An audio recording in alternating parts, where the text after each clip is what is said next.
Sometimes, brothers and sisters, we try to run so fast that we may forget where we are going and why we are running.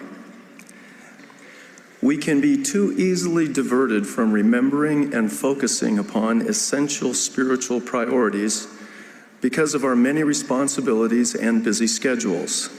One of the great challenges each of us faces every day is to not allow the concerns of this world to so dominate our time and energy that we neglect the eternal things that matter most. The Apostle Peter reminds us that for disciples of Jesus Christ, His divine power hath given unto us all things that pertain unto life and godliness, through the knowledge of Him that hath called us to glory and virtue. President Lorenzo Snow warned, quote, "We are too apt to forget the great object of life, the motive of our Heavenly Father in sending us here to put on mortality, as well as the holy calling with which we have been called.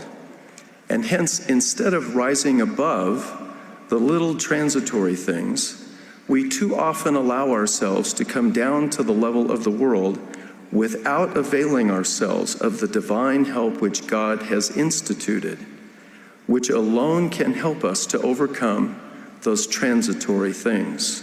Close quote.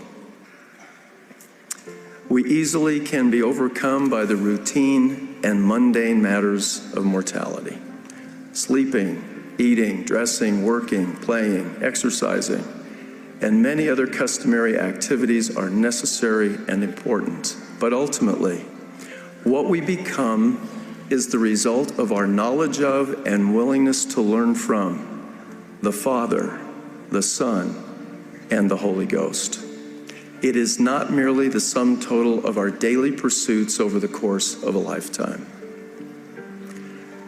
The gospel is so much more than a routine checklist of discrete tasks to be performed.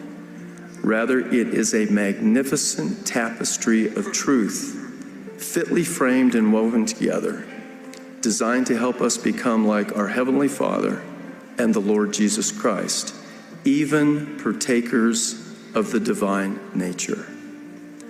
Truly, we are blinded by looking beyond the mark when this overarching spiritual reality is overshadowed by the cares, concerns, and casualness of the world. As we are wise and invite the Holy Spirit to be our guide, I promise He will teach us what is true. He will testify of Christ and light